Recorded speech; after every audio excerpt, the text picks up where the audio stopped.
예, 재보궐선거 하루 전날 선거를 이끌고 있는 여야 지도부의 마지막 입장 들어보고 있습니다. 1부에서는 민주당 이낙연 상임선대위원장 만났고요. 2부는 국민의힘으로 가보죠. 국민의힘 주호영 원내대표 연결이 되어 있습니다. 주 원내대표님 안녕하세요. 예, 안녕하세요. 주호영입니다. 예, 현장에서 느끼는 민심. 앞서서 이낙연 대표는 여론조사 때와는 다른 민심을 느낀다. 3% 박빙승부 이야기하시더라고요. 주 원내대표님은 어떻게 느끼십니까? 저는 이낙연 민주당 대표께서 민주당의 희망사항을 말씀하신 것 같고요. 여론조사 공표 전 마지막 여론조사에서 보면 20% 이상 차이 난 데가 많거든요. 뉴시스 리얼미터 뭐 이런 데 보면 54.1대 36.3 이렇게 났고요. 현장의 민심은 가보면 경제 파탄, 부동산 파탄, 위선, 내로남불 여기에 대해서 국민 전체가 거의 지금 뭐 봉기 수준이라고 저희들은 그렇게 보고 있습니다. 다만 저희들은 유세 현장에 우리 지지자들이 많이 오기 때문에 우리가 혹시 착시 현상에 빠지지 않을까 경계를 하면서도 이것을 객관적으로 볼 수 있는 것이 여론조사 아니겠습니까? 이런 것을 통해서 저는 많은 차이가 날 걸로 예상을 하고 있습니다. 깜깜이 기간 동안 좀 바뀌었을 가능성은 없나요? 이제 여론조사를 금지 기간에 말하는 것 자체가 이 선거법 위반 아닙니까? 그렇죠. 이건 바닥 민심 말씀입니다. 예, 그래서 말씀드리기는 어렵지만은 여론조사 공표 금지 기간에도 당은 꾸준히 정밀한 여론조사를 합니다. 보통 2, 3일 전의 조사가 가장 정확한데요. 제 자신도 여의도 연구소장을 지내면서 여론조사를 많이 관여해서 아는데 부동층이 2, 3일 전에는 표심을 다 정합니다. 그래서 그것이 틀린 적은 거의 없습니다. 없는데. 알겠습니다. 앞에서 이제 3% 승리를 이낙연 대표 말씀하셨는데 그러면 김종인 위원장은 뭐 시간 좀 전이긴 합니다만 5에서 7% 승리 말씀하셨고요. 주호영 원내대표는 몇 % 승리 예상하세요? 수치를 뭐 구체적으로 말씀드리기는 어렵습니다만은 여론조사보다는 우리가 표차가 줄어들 거라고 일반적으로 전문가들이 판단하죠. 왜냐하면 민주당은 조직표가 있지 않습니까? 서울 같은 경우 국회의원 49명 중에 41명, 구청장 25명 중에 24명이 있으니까 조직 동원을 할 거라고요. 그러면 그쪽의 지지율이 조금 올라갈 것이기 때문에 격차가 줄어들 수 있는 측면이 하나 있고 그다음에 분노한 민심들이 투표장으로 향하는 또 저희들에게 유리한 측면들이 있어서 그것이 이제 플러스 마이너스로 어떻게 작용할지가 관건일 것 같은데요. 저는 김종인 위원장께서 예측하신 것보다는 훨씬 더 큰 차이로 이길 거라고 보고 있습니다. 그렇게 보고 계시는군요. 대략 몇 %요? 두 자릿수 갈 거라고 보세요? 저는 두 자릿수도 안정적인 두 자릿수가 될 거라고 봅니다. 안정적인 두 자리. 그럼 10%를 넘어서 최소한 15% 이상 이길 거라고 봅니다. 그렇게까지 15% 이상 차이로 이길 것이다. 이게 사실은 제가 지금 앞에 이낙연 대표한테도 여쭤보고 했던 이유가 이제 바로 내일이에요. 내일이어서 오늘 각 당이 말씀하시는 게 아마 가장 촉이 잘 살아있을 때 말씀이실 것 같아서 제가 여쭤보는 건데. 어느 한쪽은 거짓말을 하고 있습니다. 왜냐하면 여론조사라는 것이 기간마다 차이는 좀 있지만은 대개 경향은 똑같거든요. 그런데 많이 지는 쪽은 적게 지는 것처럼 하고 동원을 해야 되는 상황이 있고 이렇기 때문에 뭐 저는 저희들 말이 이 정확한 것이고 민주당 말이 거짓말이라고 말씀드리지는 않겠습니다만은 내일 지나면 누가 정직하고 누가 뭐 선거 전략상 거짓말을 했든 아니든 밝혀지겠죠. 뚜껑을 열어보죠. 이제 내일 열어보면 되고. 그나저나 어제 마지막 TV 토론은 어떻게 평가하십니까? 저는 민주당이 네거티브로 일관한다. 적어도 집권 여당이고 또 자신의 당 소속이 전임 시장을 했는데 공약이라든지 업적 평가 이런 걸로 가야 되는데 오로지 상대 후보의 내곡동 생태탕에 집중하는 걸 보고 저건 선거가 불리하니까 거의 포기하다시피 하는구나 그렇게 판단을 했고요. 오히려 포기하기 때문에 내곡동에 저는 그렇게 생각을 하고 있습니다. 내곡동 문제는 16년 전의 일인데 우선 본질은 오세훈 후보가 거기에 주거 지역을 설정해서 특혜를 받느냐인데 전혀 그렇지 않거든요. 그럴 뿐만 아니라 16년 전의 일을 정확하게 기억한다는 것도 어려운 일이지만은 아들이 나와서 한 이야기가 네. 어머니에게 전화해보고 그 사람이 오세훈인 거 알았다. 이런 자신들의 말에 의하더라도 아주 희미한 발언을 하고 있습니다. 어제 저녁 보도 말씀하시는 거죠? 저녁에 새로 나온 보도. 예. 그렇습니다. 그러니까 2002년 선거 때 김대엽 생각이 나고요. 또 짧게 보면 얼마 전에 정영심 교수 동양대 그 표창장과 관련해서도 예. 이 인터뷰를 했다던 이 TBS의 김어준 프로에 나와서 딸을 동양대에서 봤다고 했던 것이 거짓말로 밝혀졌거든요. 뭐 이런 일들의 연장선상에 있는 거라고 저희들은 그렇게 보고 있습니다. 자, 이제 그 부분을 이낙연 대표께도 제가 질문을 드렸는데 이제 민주당의 이야기는 그겁니다.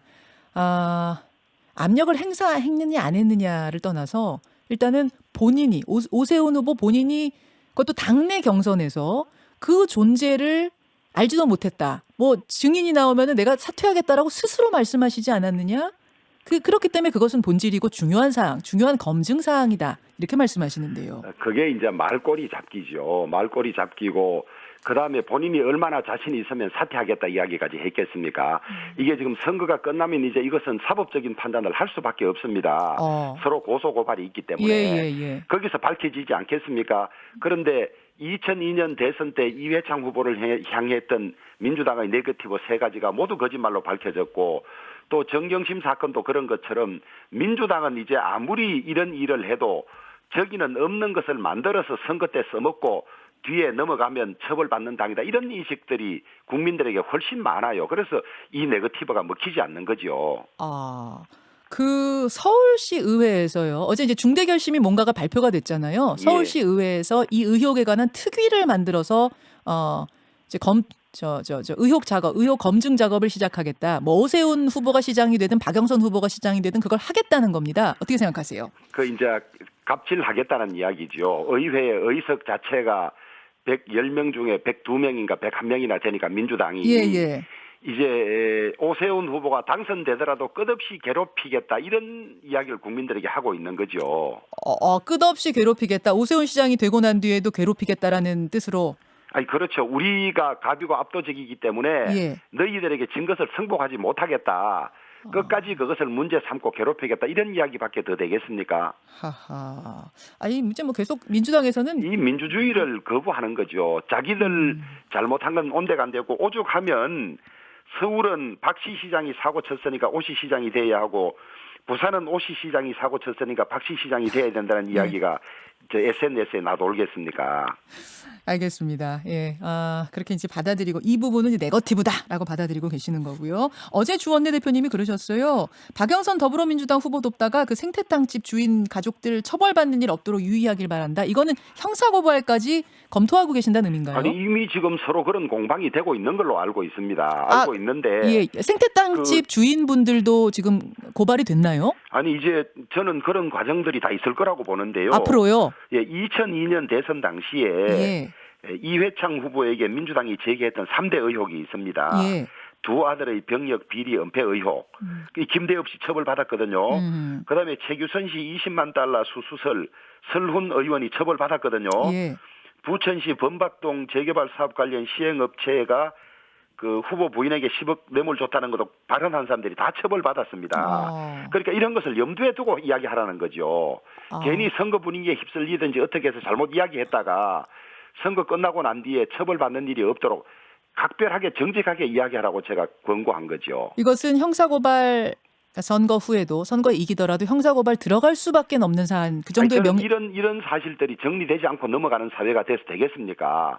오세훈 후보가 거짓말했다면 책임을 져야 하는 것이고 이 지금 정인들이나 그다음에 그 김어준 그 정치공장에서 이 잘못한 것이 있다면 책임져야지 선거 때마다 근거 없는 네거티브 제기하고 그냥 넘어가고 이런 풍토를 방치해서는 안 되겠죠. 국민의힘이 고발하는 걸로 이거는 뭐 정리하는 걸로 지금 입장을 잡으신 것 같군요. 제가 결정할 수 있는 건 아니지만 이런 정도 일을 그 사법적인 판단 없이 넘어갈 수는 없다고 봅니다. 그렇게 보시는군요.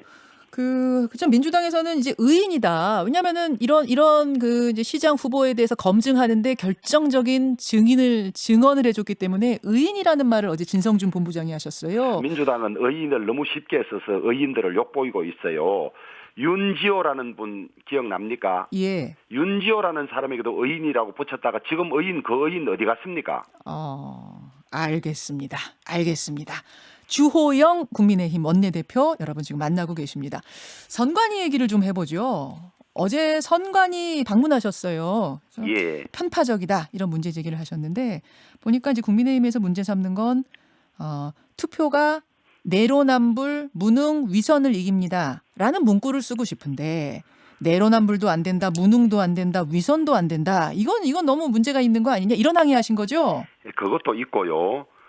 우선 선관위의 위원이 모두 9분인데 예. 그중에 7명이 지금 여권 측입니다.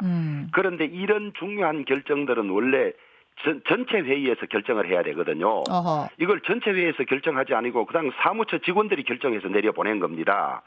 그런데 사무처 직원들을 총괄하는 사람이 이 중앙선관위 상임위원인데 네.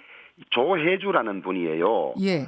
이분이 이 문재인 캠프에서 특보로 이름을 올렸던 분입니다. 본인은 그렇지 않다고 하는데 민주당이 낸 선거 백서에 특보라고 올라가 있어요. 이분이 지금 사실상 직원들의 인사권을 장악하고 있는데 여기에서 말씀하신 대로 투표 동료 현수막에 위선 무능도 안 된다. 반면에 합시다 사전 투표는 허용했어요. 네. 박영선 후보 캐치프레이즈가 합니다 박영선인데 예. 합시다는 다르다는 거예요.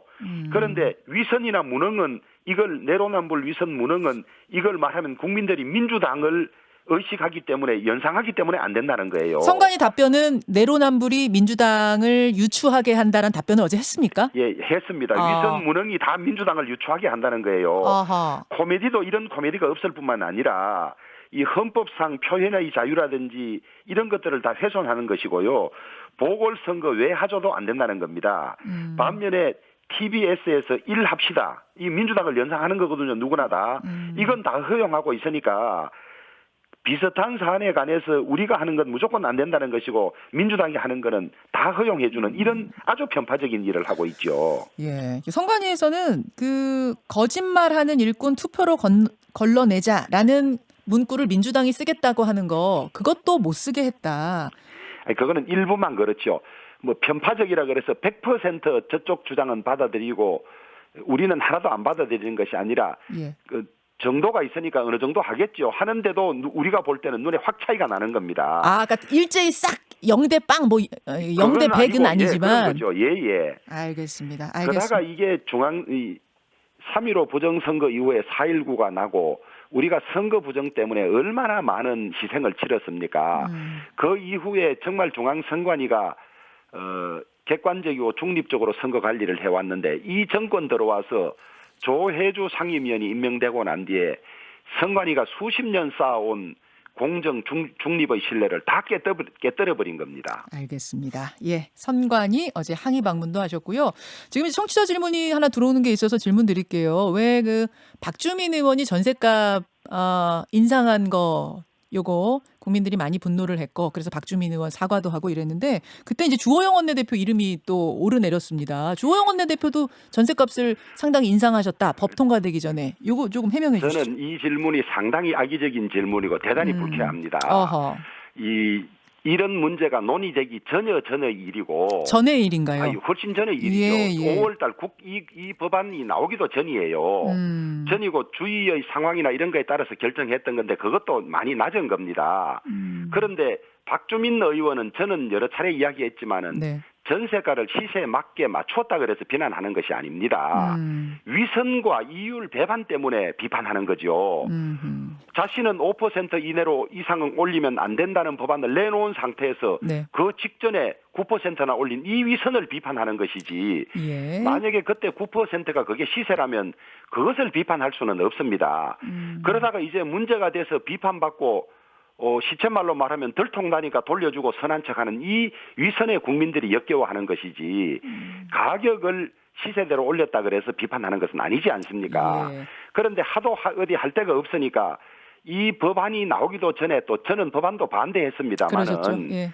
그러니까 한번 저 댓글이나 이런 것들 보십시오. 아하. 어디에 비할 데가 없으니까 저를 끌고 들어가서 그런 짓을 하고 있습니까? 예, 그러니까 주호영 원내대표께서는 이 법안 만들 때, 임대차 3법 만들 때 이런 부작용이 있을 거다 하면서 우려하고 반대하셨던 분이고, 예. 박주민 의원은 그 법안을 주도적으로 발의해서 만들었던 분이고 상황이 다르다. 아니, 그러면서 자기는 감추고 9% 올린 걸 감추고 5% 법안을 미리 내놓고 통과시키고 그 이전에 지금 이 찬스를 틈타서 올리려고 하는 사람도 있다는 비판까지 했던 사람 아닙니까? 천연덕스럽게.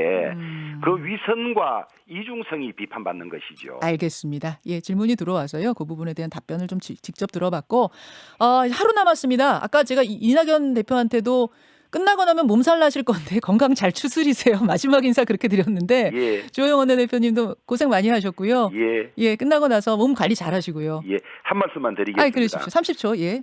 정치를 외면한 가장 큰 대가는 가장 저질스러운 자에게 지배당하는 것이다. 이런 말이 있습니다. 이 정권의 법치주의 파괴, 위선 무능을 심판하려면 투표장에 무조건 가셔야 됩니다.